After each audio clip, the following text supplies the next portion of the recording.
பாத்.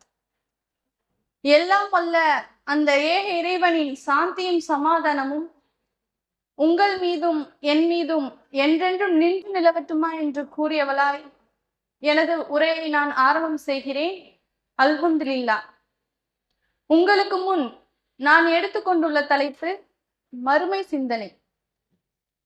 இந்த உலகம் நிரந்தரமற்ற உலகம் சொல்லி முஃமினாகிய நாம் அனைவருக்குமே தெரிந்த ஒரு விஷயமாக இருக்கு. இந்த உலகத்தை அல்லாஹ் பயிற்சி கூடமாக வழங்கியிருக்கேன் அப்படின்னு சொல்லிட்டு சொல்றான். இந்த உலகத்துல எப்படின்னா, நம்முடைய பிள்ளைகளை நம்ம படிக்கிறதுக்காக பள்ளிக்கூடத்துக்கு அனுப்புறோம். அவங்க அதுல படிச்சு பயிற்சி பெறக்கூடியவங்களாக இருக்காங்க. அதே மாதிரி தான் இந்த உலக வாழ்க்கையானது அப்படின்னு சொல்லிட்டு அல்லாஹ் சொல்றான். இந்த உலகத்துல நம்ம வாழும்போது நம்மளுடைய அனைவரும் எதை நோக்கமாக கொண்டு வாழுன்னு சொன்னா, மாபெரும் மறுமை வெற்றி பெற வேண்டும் என்பதற்காக தான் நம்ம வாழ்க்கை வாழக்கூடியவர்களாக இருக்கணும். நாம் அனைவருமே நம்மளுடைய செயல்களை எது ஒப்பிட்டு வாழணும்னு சொன்னா, மறுமைக்கேற்ப தன்னுடைய வாழ்வை நம்ம ஒப்பிட்டு வாழக்கூடியவங்களாக இருக்கணும். மறுமை வாழ்க்கையானது இரு பிரிவுகளாக கொண்டது. ஒன்று எடுத்துக்கிட்டோம்னு சொன்னா சொர்க்கம், மற்றொன்று நரகம். இந்த சொர்க்கத்திற்கும் நரகத்திற்கும் தகுதியானவர்கள் யார் என்பது சோதிப்பதற்காகத்தான் இந்த உலக வாழ்வானது நமக்கு தரப்பட்டிருக்கு அப்படின்னு சொல்ல முடியுது. இத பத்தி அல்லாஹ் தன் திருமறையில சொல்லும் போது, அல்லதி ஹலக்கல் மௌத்த வல் ஹயாத்த லியப்லுவஹும் அய்யுஹும் அஹ்ஸனு அமலன் வஹுவல் அஸீஸுல் கஃபூர். அல்லாஹ் சொல்லி காமிக்கிறான், உங்களில் அழகிய செயலுக்குரியவர் யார் என்பது சோதிப்பதற்காக வல் மவுத் மரணத்தையும் வல் ஹயாத்தி அவன் படைத்தான், அவன் மிகைத்தவன் மன்னிப்பவன் சொல்லிட்டு அல்லாஹ் தன் திருமறை வசனத்துல 67வது அத்தியாயத்துல 2வது வசனமா அல்லாஹ் சொல்லி காமிக்கிறான். அப்படின்னா இந்த உலகத்துல நம்ம வாழ்றோம். இந்த உலகம் ஆனா எப்படிப்பட்டதாக இருக்குன்னா, ஒரு முஃமினுக்கு சோதனை களம் மாதிரி இருக்கு. இந்த சோதனை களத்துல அல்லாஹ் 2 தரான். என்ன தரான்? வாழ்வையும் மரணத்தையும் உங்களுக்காக நான் படைத்திருக்கேன் அப்படின்னு சொல்லிட்டு அல்லாஹ் சொல்லி காமிக்கிறான் தன் திருமறையில.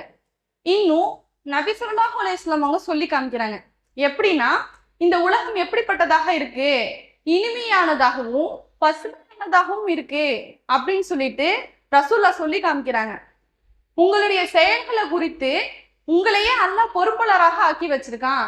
நீங்க என்ன செயல்களை செய்தாலுமே உங்களுக்கு அல்லாஹ் செஞ்சிருக்கான், உங்களையே பொறுப்பாளராக வச்சிருக்கேன்னு சொல்லிட்டு நபி ஸல்லல்லாஹு அலைஹி வஸல்லம் அவங்க சொல்றாங்க. அப்படின்னா இந்த செய்திய அபு சயீத் அல் குத்ரி ரலியல்லாஹு அவங்க அறிவிக்கிறாங்க. இந்த விஷயத்தை எடுத்துக்கிட்டோம்னு சொன்னா, இந்த உலகம் எப்படி சூழப்பட்டிருக்கு, நன்மையான காரியங்களும் இந்த உலகத்துல அதிகபட்சமாக இருக்கு. அதே மாதிரி தான் தீமையான காரியங்களும் நிறைந்துள்ளதாக தான் என்ன செய்யுது, இந்த உலகமானது இருக்கு.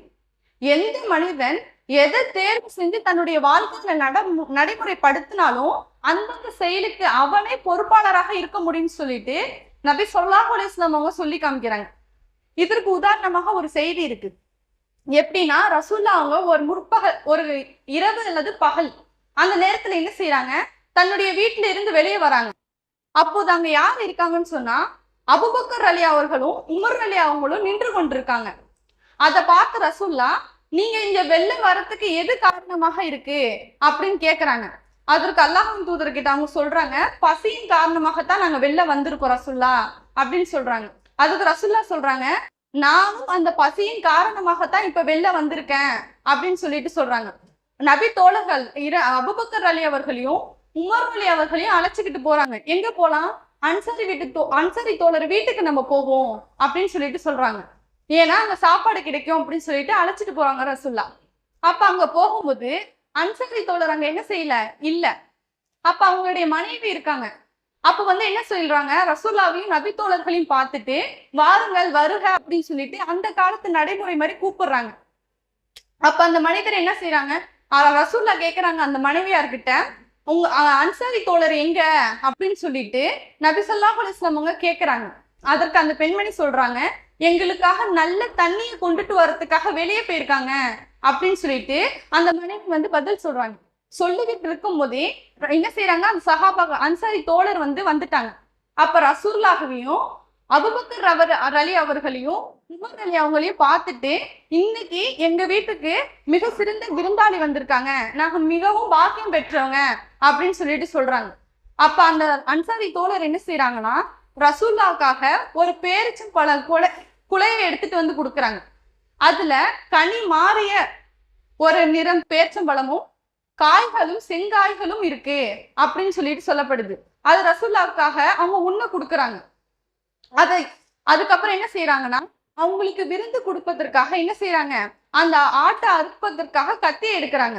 அப்போது ரசூல்லா சொல்றாங்க, நீங்க என்ன செய்யுங்க, பால் தரக்கூடிய ஆடை என்ன பண்ணாதீங்க, அறுக்காதீங்க, அதுல இருந்து உங்களை நான் எச்சரிக்கிறேன் அப்படின்னு சொல்லிட்டு ரசூல்லா அவங்க சொல்றாங்க. அதே மாதிரியே அந்த நபித்தோழர் என்ன செய்யறாங்க, பால் தராத ஒரு ஆடை எடுத்து அறுத்து சமைச்சு விருந்து தராங்க.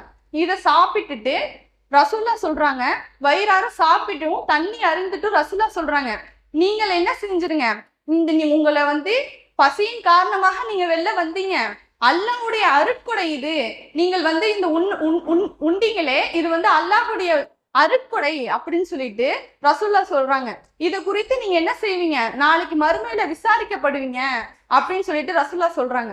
அப்ப இந்த செய்தியில இருந்து நமக்கு என்ன தெரியுதுன்னு சொன்னா, அல்லாஹ்வுடைய அருட்கொடைகளை குறித்தும் நாளைக்கு மறுமையில நம்மளுக்கு விசாரணை இருக்கு அப்படிங்கிறத நம்ம அனைவரும் உள்ளத்துல பொருந்தி கொள்ளக்கூடியவங்களாக இருக்கணும். இன்னும் இந்த உலகத்துல நம்ம வாழ்றோம், எப்படிப்பட்டு வாழ்றோம், நம்பிக்கை கொண்டதுனாலதான் முஹ்மின் என்ற பட்டத்தை நம்ம பெற்றவர்களாக இருக்கோம்.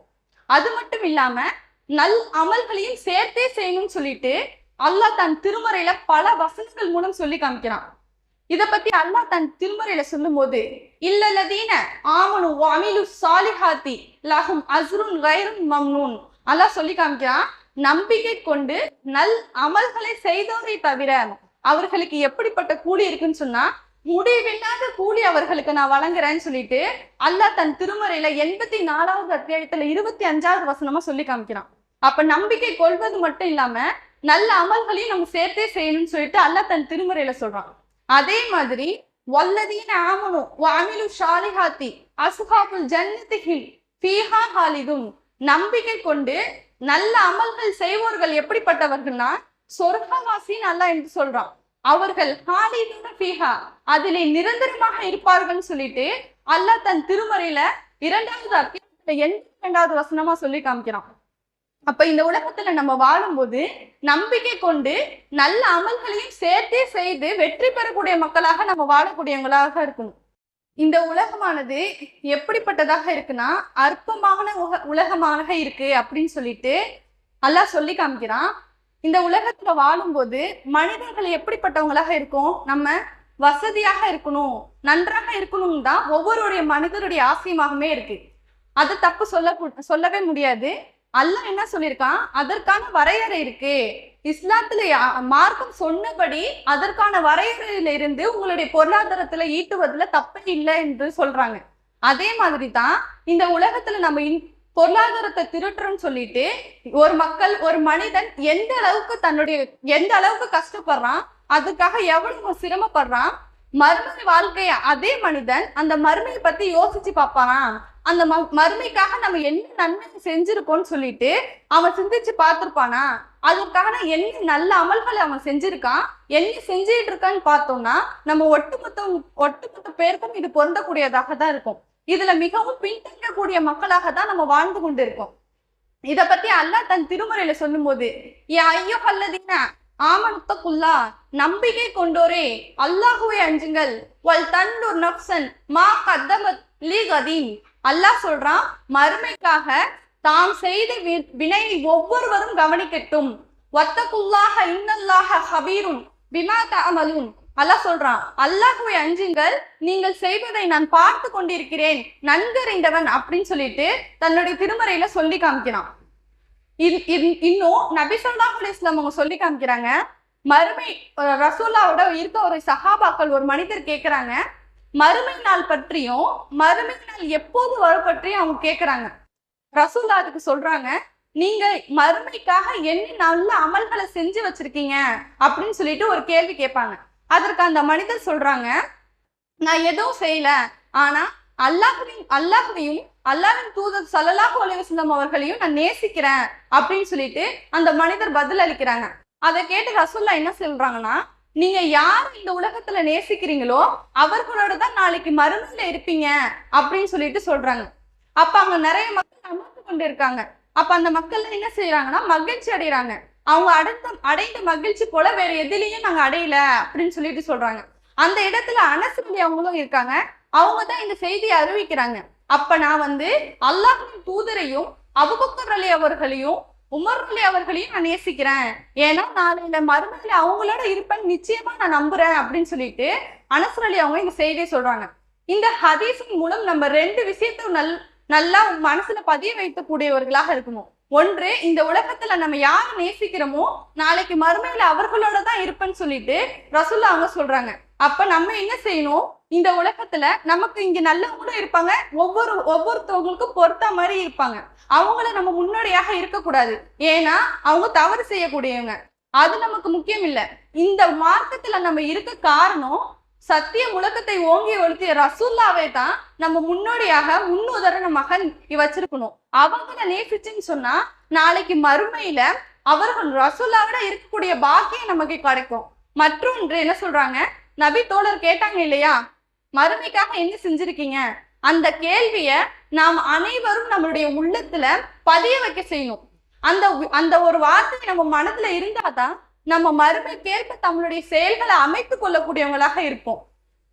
இன்னும் நபி ஸல்லல்லாஹு அலைஹி வஸல்லம் அவங்க சொல்றாங்க, மறுமையில அதற்காக நபி தோழர் கேட்டாங்க இல்லையா, அந்த ஒரு வார்த்தை மறுமைக்காக நீங்க என்ன செஞ்சிருக்கீங்க அப்படின்ற ஒரு வார்த்தை கேட்ட பதில் சொன்ன ரசூலுல்லாஹ்வுக்காக அந்த சஹாபாக்கள் எப்படி வாழ்ந்தாங்கன்னா தன்னுடைய வாழ்க்கைய ரசூலுல்லாஹ் சொல்லிட்டாங்களே அதற்காக நம்ம என்ன செய்யணும், அதற்காக ரசூலுல்லாஹ் சொன்னபடி நம்ம நல்ல அமல்களை செய்யணும் அப்படிங்கிறதுக்காக ஒரு தடவை என்ன செய்யறாங்க, ரசூலுல்லாஹ் அமர்ந்திருக்காங்க. முற்பகல் நேரத்துல அமர்ந்திருக்காங்க. அப்ப ரசூலுல்லாஹ்வை நோக்கி ஒரு கூட்டம் வராங்க. அவங்க எப்படி இருக்காங்கன்னு சொன்னா, செருப்பு அணியாதவங்களாகவும் ஆடைகள் அரை நிர்வாணிகளாகவும் கழுத்துல வாட்களை தொடுங்க விட்டவர்களாகவும் வந்துகிட்டு இருக்காங்க. அவங்கள பாக்குறாங்க ரசூலுல்லாஹ். அவங்க முழர் கூட்டத்தார் அப்படின்னு சொல்லிட்டு சொல்லப்படுது. அவங்களுடைய ஏழ்மை நிலையை பார்த்த ரசூலுல்லாஹ் முகம் மாறிடுச்சான். உடனே ரசூலுல்லாஹ் என்ன செய்யறாங்க, தன்னுடைய இல்லத்திற்கு போறாங்க. இல்லத்திற்கு போயிட்டு திருப்பி பிலால் அலி அவங்கள அழைக்கிறாங்க. நீங்க என்ன செய்யுங்க, தொழுகைக்கான அழைப்பை விடுங்க அப்படின்னு சொல்றாங்க. அப்புறம் பிலால் அலி அவங்க தொழுகைக்கான அழைப்பை விட்டதுக்கு அப்புறம் இகாமத் செல்றாங்க. அதன் பிறகு என்ன செய்யறாங்க, ரசூலுல்லாஹ் அவங்க உரை நிகழ்த்துறாங்க. தொழுகை முடித்துட்டு உரை நிகழ்த்துறாங்க. என்ன சொல்றாங்கன்னா, அந்நிசா என்னும் அத்தியாயத்துல ரசூலுல்லாஹ் ஆரம்பிக்கிறாங்க உரைய. உங்களை ஒரே ஒருவரிலிருந்து படைத்த உமது இறைவனை அஞ்சுங்கள் அப்படின்னு சொல்லிட்டு அல்லாஹ் அந்த நபி ஸல்லல்லாஹு அலைஹி வஸல்லம் அந்த வசனத்தை ஓதி காமிக்கிறாங்க. அதை தொடர்ந்து நீங்கள் அல்லாஹ்வை அஞ்சுங்கள், நீங்கள் செய்பவற்றை நான் நன்கறிந்தவன், மறுமைக்காக நீங்க செய்த வினையை நீங்களே கவனிங்க அப்படின்னு சொல்லிட்டு அந்த அத்தியாயத்தையும் அல் ஹஷ்ர் என்ற அத்தியாயத்தையும் ஓதி காமிக்கிறாங்க. அதுக்கப்புறம் என்ன சொல்றாங்க ரசூலுல்லாஹ், நீங்க என்ன செய்யுங்க, இந்த முழர் கூட்டத்தாருக்கு தர்மம் செய்யுங்க அப்படின்னு சொல்லிட்டு சொல்றாங்க. அவங்க கிட்ட இருந்த வெள்ளி காசு, பொற்காசு, துணி, ஒரு சாவ கோதுமையிலிருந்தும் ஒரு சாவ பேரிச்சம்பழத்திலிருந்தும் இதுல இருந்தெல்லாம் நீங்க என்ன செய்யுங்க, அவங்களுக்கு தர்மம் செய்யுங்க அப்படின்னு சொல்றாங்க. இதை மட்டும் இல்லாம மறுமைக்காக உங்களுடைய தர்மத்துல நீங்க கொடுத்தே ஆகணும் அப்படின்னு சொல்லிட்டு வலியுறுத்துறாங்க ரசூலுல்லாஹ். அதை கேட்ட மக்கள் நபித்தோழர்கள் என்ன செய்யறாங்க, தன்னிடம் உள்ள அனைத்து பொருட்களிலிருந்தும், பொற்காசாக இருக்கட்டும், வெள்ளி காசாக இருக்கட்டும், துணியிலிருந்தும், ஒரு சாவு கோதுமையிலிருந்தும், ஒரு சாவு பேரிச்சம்பழத்திலிருந்தும், தன்னிடம் உள்ள அனைத்து பொருட்களையுமே அவங்க என்ன செஞ்சாங்க, தர்மம் செஞ்சாங்க. அப்ப அன்சாரி தோழர்கள் வராங்க. அன்சாரி தோழர்கள் என்ன செய்யறாங்க, தன்னுடைய கையில உள்ள பைய தூக்க முடியாம திணறிக்கிட்டு வராங்க. அது ரசூலுல்லாஹ் பாக்குறாங்க. அதை பார்த்தோன்னே அவங்களுடைய முகம் எப்படி இருந்துச்சுன்னு சொன்னா, பொண்ணு போன்ற மின்னிச்சு அப்படின்னு சொல்லி காமிக்கிறாங்க. அப்ப ரசூலுல்லாஹ் சொல்றாங்க, யார் இந்த இஸ்லாத்திற்காக ஒரு அழகிய நடைமுறையை பின்பற்றுகிறார்களோ அவர்களுக்கு அதனுடைய நன்மையும், அதன் பின் வரக்கூடிய மக்கள் அந்த நன்மையை செஞ்சாங்கன்னு சொன்னா அவர்களுடைய நன்மையும் எந்த வகையிலும் குறையும் உங்களுக்கு கிடைக்கும் அப்படின்னு சொல்லியிருக்காங்க. அதே மாதிரி தான் யார் இஸ்லாத்துல ஒரு தீமையான வழிமுறையை நடைமுறைப்படுத்துறாங்களோ அவர்களுக்கு அவர்களின் பாவத்திலிருந்தும் பின் அந்த செய்யறாங்க இல்லையா மக்கள், அவர்களுடைய பாவத்தில் இருந்தும் எந்த வகையிலையும் குறையாம உங்களுக்கு கிடைக்கும் அப்படின்னு சொல்லிட்டு நபி ஸல்லல்லாஹு அலைஹி வஸல்லம் சொல்றாங்க. இந்த செய்தியிலிருந்து ரசூல்லா மறுமைக்காக தர்மத்தை வலியுறுத்ததாக சொல்லியிருக்காங்க. அப்ப நம்ம இடத்துல உள்ள பொருளாதாரத்திலிருந்து தர்மத்தை நம்ம செய்யக்கூடிய மக்களாக இருக்கணும். இன்னும் நம்ம இந்த உலகத்துல நல்ல அமல்கள் செஞ்சோம்னு சொன்னா ஒவ்வொரு மனிதரையும் ஒவ்வொரு அளவுக்கு நன்மை செய்வாங்க. அந்த அளவுக்கு ஏற்ப நாளை மறுமையில அல்லாஹ் பல படித்தரங்களை அமைத்து வச்சிருக்கேன்னு சொல்லிட்டு சொல்றான். இத பத்தி அல்லாஹ் தன் திருமுறையில சொல்லும் போது அந்நாளில் விசாரணைக்காக கொண்டு வரப்படுவீர்கள், உங்களிடமிருந்து எதுவும் மாறாது. அல்லாஹ் சொல்வான், தனது வலது கையால் புத்தகம் வழங்கப்பட்டவர்கள் வாருங்கள் என்று அழைப்பான். கிதாபிஹி, எனது புத்தகத்தை வாசியுங்கள் அந்த மனிதன் சொல்வானா. அப்ப இன்னி முலாக்கின் ஹிசாபியா, அந்த மனிதன் சொல்வானா, எனது விசாரணைய நான் நம்பிக்கொண்டிருந்தேன், இந்த விசாரணையை நான் சந்திப்பேன்னு சொல்லிட்டு நம்பிக்கொண்டிருந்தேன்னு சொல்லிட்டு அந்த மனிதன் சொல்லுவாங்க. அப்ப அல்லாஹ் சொல்றான், ஈஷத்தின் ராலியா பி ஜன்னத்தின் ஆலியா, அவர்களுடைய வாழ்க்கை எப்படியாக இருக்குன்னு சொன்னா நிம்மதி வாழ்க்கையிலும் உயர்ந்த சொர்க்க சோலைகளிலும் அவர்கள் இருப்பார்கள். இன்னும் அல்லாஹ் சொல்லும் போது புது புகா தானியா, அவங்களுக்கு கனிகள்லாம் தாழ்ந்திருக்கும் அப்படின்னு சொல்லிட்டு அல்லாஹ் தன் திருமறை வசனத்துல சொல்லி காமிக்கிறான். எப்படின்னா, ஏன்னா இந்த உலகத்துல வாழும்போது நல்லாமல்கள் செஞ்சதன் காரணமாக நீங்க என்ன செய்யுங்க, இந்த சொர்க்கத்துல உண்ணுங்கள் பருகுங்கள்னு சொல்லிட்டு அல்லாஹ் தன் திருமறை வசனத்துல சொல்லி காமிக்கிறான்.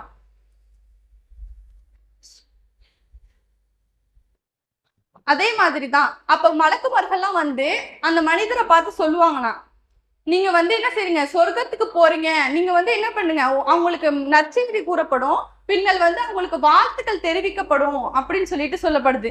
அப்ப இந்த உலகத்துல நம்ம நம்பிக்கை கொண்டு நல்லமல்கள் செஞ்சோம்னு சொன்னா இந்த உலகத்துல நம்ம கஷ்டப்படுறதே எதுக்கு, சொர்க்கம் தான், அந்த அந்தஸ்தை பெறுவோம்னு சொல்லிட்டு அல்லாஹ் தன் திருமறை வசனங்கள் மூலமாக நமக்கு தெரிவிக்கிறான். இது நன்மை செஞ்சவங்களுக்கு. இந்த உலகத்துல வாழும்போது நம்ம மறுமையை என்ன பண்றோம், மறந்தோம் என்ன செய்யறோம், பல பேர் வாழ்ந்து கொண்டிருக்கோம். நம்ம என்னதான் சொன்னாலும் இந்த உலகம் அற்பமானது நல்லா சொல்லிட்டான், எவ்வளவோ சொல்லிட்டான். ஆனா நம்ம சொன்னா கூட அவங்க எடுத்துக்க மாட்டாங்க. எடுத்துக்கிட்டாலும் வாழ்க்கையில நடைமுறைப்படுத்துறாங்கன்னு பார்த்தா மிகவும் பின்தங்கக்கூடியவங்களாக தான் வாழ்ந்துகிட்டு இருக்காங்க. இதை குறித்து அல்லாஹ் நாளைக்கு சொல்றான், மறுமையில சொல்றான், தன்னுடைய திருமறையில சொல்லும் போது, கல்லா இதா துக்கத்தில் அருளு தக்கன் தக்கா, அவ்வாறு இல்லை, பூமி தூள் தூளா நொறுக்கப்படும் போது வானவர்கள்லாம் அணிவகுத்து நிற்பார்கள், உமது இறைவன் வரும்போது என்ன செய்வான், அல்லாஹ் நம்ம கிட்ட வருவானா. அப்பதான் அந்த மனிதன் நினைப்பானா, வஜிய யௌமைதின் பி ஜஹன்னம, அந்நாளில் நரகம் கொண்டு வரப்படும், அன்னைக்குதான் அந்த மனிதன் உணர்வானா, அவன் எவ்வளவு அன்னைக்குதான் அந்த மனிதன் உண்மையை உணர்வான்னு சொல்லிட்டு அந்த படிப்புக்கு என்ன செய்யும், அவனுக்கு எந்த பயனும் தராது அப்படின்னு சொல்லிட்டு அல்லாஹ் தன் திருமறையில சொல்றான்.